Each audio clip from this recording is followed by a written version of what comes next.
Well, hello, I'm Andrew Vine and welcome to another in the series of Café Insights. And today I'm in a cafe in Singapore with Fredrik Haren. How are you doing? I'm doing fine, how are you? Great. Fredrik is an author and speaker and a thoroughly inspiring individual. He has written 8 or 9 books now, I kind of lose count, but the 3 that I know best are the Idea book, which is about creativity and generating ideas, The Developing World, and your most recent book has just been launched called One World, One Company.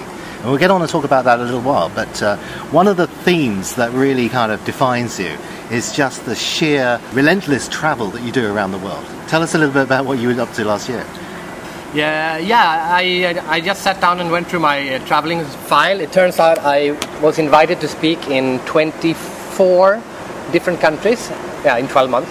And I also actually realized that I used 32 different airlines during the 2012. Yeah, you had a really fun little video blog. I enjoyed that a lot. Yeah, it's everything from North Korea and Pakistan to Monaco and Las Vegas. Yeah, because traveling is a necessary part of what you do, because you're doing what you do, you're speaking and going to companies and talking to people all around the world. But it's also something that gives you energy as well. Yeah, I think as a speaker you need to know about the world of business, but you also need to know about the business of the world. And this kind of perhaps leads into the theme for this book, One World, One Company. What it really takes for a company to be truly global. Right. How did it start? Yeah, this is actually a book I didn't want to write. This is a book I had to write because I wrote my first book in 1995, which was about internet and marketing. And I just, in the mid-90s, I saw this internet thing and I said, wow, this is going to be amazing. But most people hadn't seen it yet. Yeah. And during my travels the last few years, I started to feel that there are some companies right now who are doing really well and enjoying what's happening in the world and growing and making great profits. And there are some companies that are very afraid and they're complaining about everything and they're not seeing the growth they would like to see. And I got a sense there were 2 kinds of people or 2 kinds of companies, and one of the common denominators for the ones that were positive, I think, was that they had a very global outlook and they looked at the world as just a market, not differentiating themselves too much on countries and markets. And so I started doing interviews around this. The defining moment, I was speaking at the KPMG Partner Conference for Asia, and the CEO came up before me and he talked about why KPMG now had included global mindset as one of the 5 pillars of the 5 value statements of what makes KPMG great. And that was not because they had decided that was important. It was because their clients, their customers, they went to their customers and said, when are we at KPMG, when are we at our best? Right. And one of the 5 things the client said is when you have a global mindset. So that showed something has changed. Clients are now asking for a global mindset. And I asked the global head of HR, if you would have asked your clients 5 years ago, 10 years ago, would they have said global mindset then? And she said no. So something has happened. Something had happened in the mindset of people. Just like something happened around 2000, around how companies looked at the internet and realized, why, maybe this is something we should use. And then having a global mindset is, wow, this is companies now saying, we need to have this attitude, we need to have this mindset. But I'm sure different companies will be at different stages of their kind of globalization development. Yes. At what point, in all these interviews and things that you've just conducted, at what point do companies feel that they've become global? Actually, first of all, I would like to say that the companies I write about what they are doing well in order to become a global company. Of course, no company is doing everything well. Yeah. And a lot of them that I interview are saying, yeah, we are just in this transformation. We started 3 years ago, we started 5 years ago, we just started. So most of them would not say that they have done the transformation all out. Very few companies would say that. KPMG is an exception, Mindshare is an exception, but a few Volvo Trucks is an interesting example that went from being a Swedish company and now almost done, but not totally done, but almost done. If you want to write a business book, you shouldn't write about something where the whole change has already happened. Then what is there to tell? But I'm writing about the transition, so this is a transition phase. That's where it's interesting to write about it. Well, I can imagine becoming a global company, to some degree, it's something that you can drive as an organisation, but it's something that also happens to you because, you know, a company that suddenly looks around and says, you know what, we're employing more people in, the Middle East and Asia than we are in Europe and our home country. So that then changes our perspective, or more than half of our revenue is coming from these places, so we just have to think differently. Yeah, and that's absolutely correct. So when a majority of your business is outside your home market, when the majority of your employees are outside, then something should happen. I should say something happens or something should happen in your organization.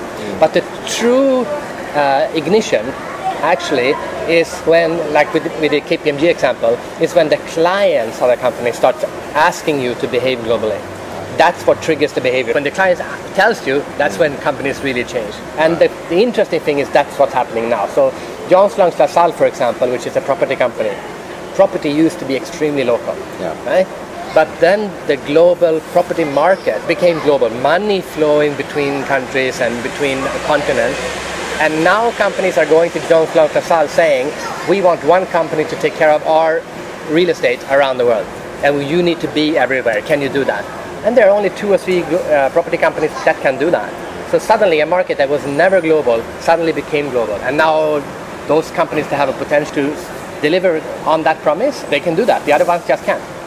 I can imagine with a lot of companies, though, there's a lot of legacy. Because at the end of the day, you know, the global headquarters is the place where the founder of the company started and the critical mass of all the management has been. And in fact, even now, a lot of American companies in particular and European companies, they don't actually have a lot of geographic diversity in their boards. So is that going to be an inhibitor for companies to really be global, or is it changing? My favorite example of this is Siemens. Siemens used to be an extremely German company, right? 330,000 employees, but still very, very German. And then they had a corruption scandal in Siemens, right? A couple of years back, and they fired 90% of the top management.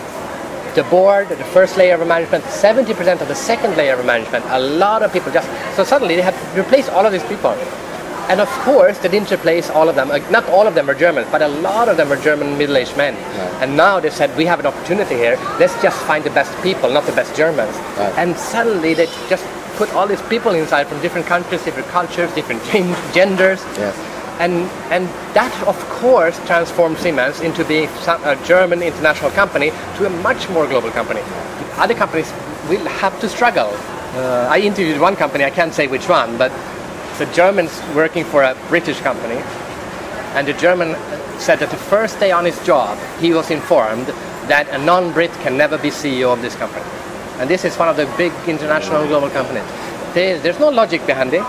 And the problem, of course, is the same with a lot of Korean companies, for example. They say, it's Korean, you have to be a Korean if you want to be CEO of this Korean company. The problem, of course, for companies is they are nurturing and training all this mid-level management to rise up in the organization. And then they come to a place where there's a ceiling. And so you can't get further than this unless you have the right passport. And what do these people do? Of course, they quit. They go somewhere else. Which is, of course, a stupid way for companies to behave, and it shows why it's such a disadvantage to keep looking at yourself as a nationalistic company.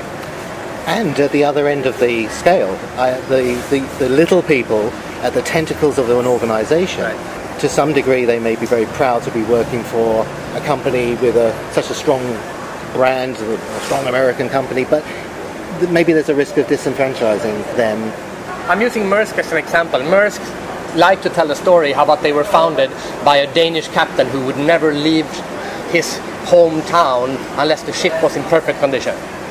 But I said, if you retell that story and that we were founded by a captain who would never leave his shore unless the ship was in perfect condition, now the Filipino captain can identify, because he's also a captain, but he can never identify with being Danish.